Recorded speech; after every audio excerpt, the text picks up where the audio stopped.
Les entrepreneurs que j'accompagne sont souvent prisonniers d'un schéma qui ressemble à une sorte de rat race de l'entrepreneur qui est extrêmement frustrante.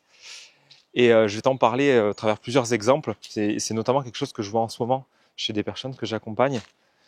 Et un exemple typiquement, moi dans les moments de mon business où il y a un peu un stress qui monte, un stress financier, un stress qui me fait dire, bon là il faut faire de l'argent, il faut faire rentrer des sous, faire rentrer des clients.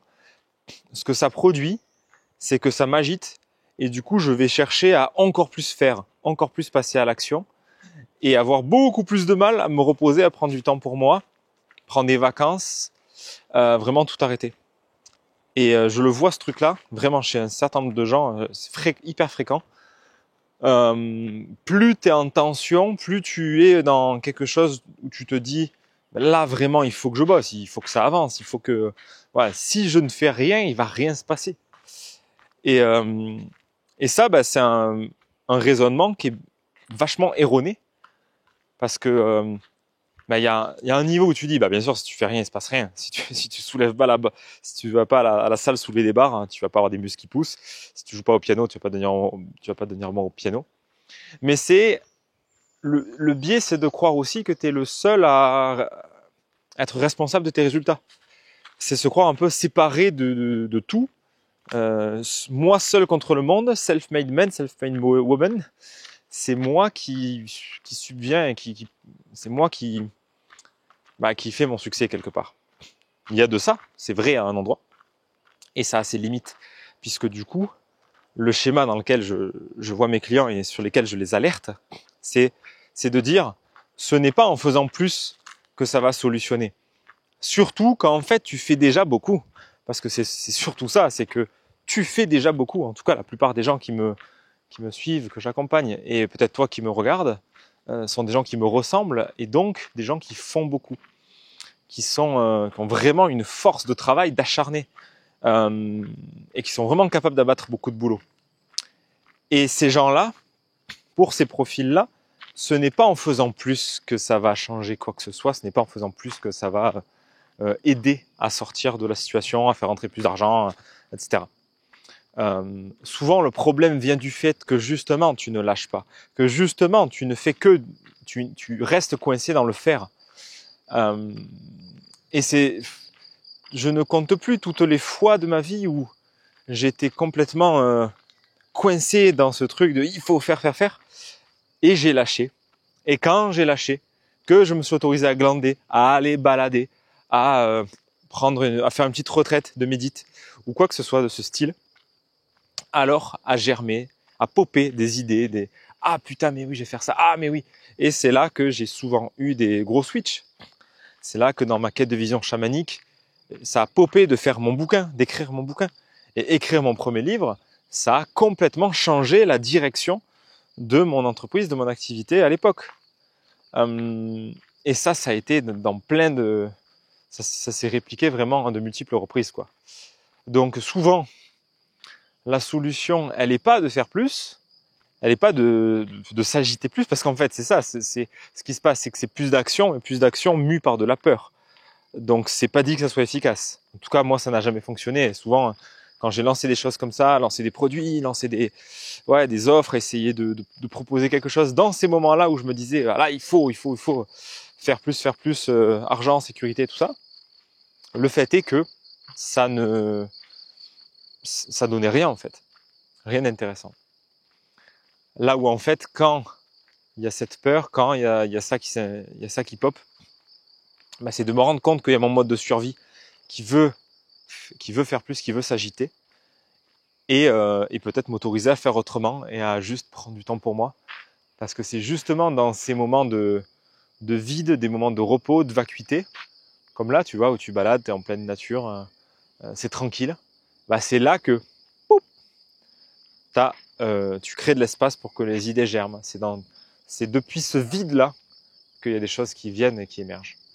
Si tu regardes bien, le processus créatif est systématiquement comme ça. À l'époque, quand j'écrivais un email par jour en 2018, je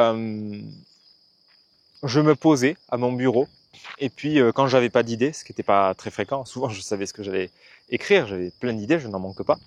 Mais quand j'en avais pas d'idées, je regardais le plafond ou ou à travers la vitre de mon appartement et je voyais un truc qui me donnait une idée. Et là je voyais la petite fleur et je fais tac, fleur. Et par association d'idées, boum, je démarre sur la fleur. Et puis c'est parti, je déroule mon mail comme ça et puis en fait je trouve mon fil rouge comme ça en fait. Parce que depuis un espace de contemplation et juste je laisse vagabonder mon esprit, je pars de cet espace un peu de vide, il y a quelque chose qui va accrocher mon attention et puis c'est parti. Et bon, ça c'est pour des idées de la création de contenu, de la créativité, mais au final pour de la résolution de problèmes c'est pareil. C'est pour ça qu'il y a ce cliché des milliardaires qui vont jouer au golf et qui vont discuter entre pairs, parce que c'est dans ces moments-là, tu joues au golf et là, pam, t'as ton idée pour ton produit, pour ton truc qui émerge. Donc c'est souvent pas en forçant que tu vas trouver, que ça soit parce que tu galères sur ton avatar, ton positionnement, ta nouvelle offre, ou je ne sais quel challenge, quelle problématique, ça peut être un truc très pragmatique de sécurité et d'argent. C'est sûr qu'à un moment donné, tu vas passer à l'action pour évidemment. Mais souvent, c'est pas les bonnes actions. Souvent, tu fais quelque chose parce que il y a un côté rassurant, il y a un côté je me sens en contrôle quand je passe à l'action. Parce que je me dis que il y a plus de chances que les résultats viennent.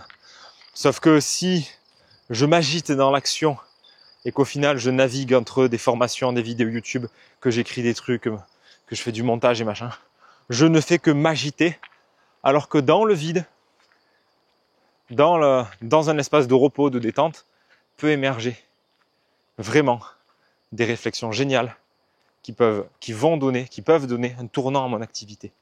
Et si tu regardes bien, toutes les idées comme ça qui changent vraiment le game arrivent dans ces moments-là où on s'y attend pas.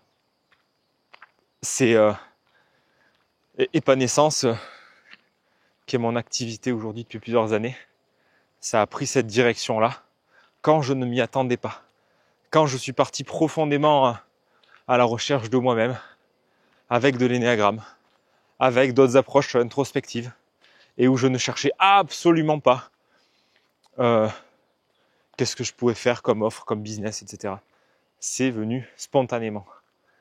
Quand j'ai suffisamment creusé à l'intérieur de moi, et que dans un moment, je fais putain, mais j'ai envie de parler de ça. J'ai envie de partager ça. Tout comme là, cette idée de vidéo s'est imposée à moi. Ça me refaisait penser à cette cliente qui travaille beaucoup et qui a du mal à débrancher. Et c'est parce que je travaille beaucoup et que j'ai du mal à débrancher que je reste bloqué comme le hamster dans sa roue.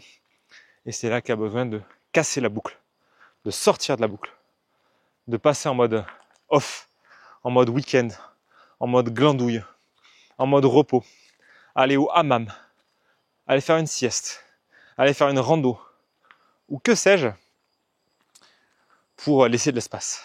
Et dans cet espace fécond, il peut se passer plein de choses. Voilà ce que je voulais te partager parce que c'est hyper fréquent chez les entrepreneurs, ce truc de s'agiter pour se donner bonne conscience et pour se faire croire qu'on avance. Alors que dans ces moments-là, c'est souvent plus de l'agitation que de l'action productive, en vrai. Et puis si tu as du mal à aller plonger là-dedans, si tu vois que c'est difficile pour toi de faire ça, ça peut être intéressant d'investiguer qu'est-ce qui fait que tu as du mal à te permettre ce genre de moment pour justement mettre ton énergie au bon endroit. Peut-être ça mérite de se poser les bonnes questions, donc peut-être ça mérite de faire un point aussi. Et c'est quelque chose qu'on peut faire tous les deux si tu veux. Tu auras un lien en description si ça t'intéresse d'en discuter ensemble pour faire un état des lieux, de voir tiens, qu'est-ce qui fait que tu as du mal à lâcher, qu'est-ce qui fait que tu t'agites et que tu fais pas forcément les bonnes actions pour toi, parce que c'est pas le temps de travail qui compte, c'est même pas la productivité au final, mais c'est surtout faire les bonnes choses au bon moment. En fait, il y a un vrai art du timing là-dedans, et quand tu es dans le bon timing, en 1 heure ou 2 de boulot, tu peux accomplir un équivalent de 8, 10, 20 heures d'un boulot inefficace qui aurait été fait à un autre moment ou par quelqu'un qui n'a pas les mêmes compétences. C'est tout l'art de travailler en fonction de nos talents. Mais je t'en reparlerai très bientôt. Écoute, sur ce, je te souhaite une bien bonne journée. Mets un pouce si tu as apprécié, abonne-toi. Il y a la petite cloche aussi que je pense jamais à dire. Si jamais tu veux être tenu au courant des prochaines vidéos. Et c'est tout. À bientôt.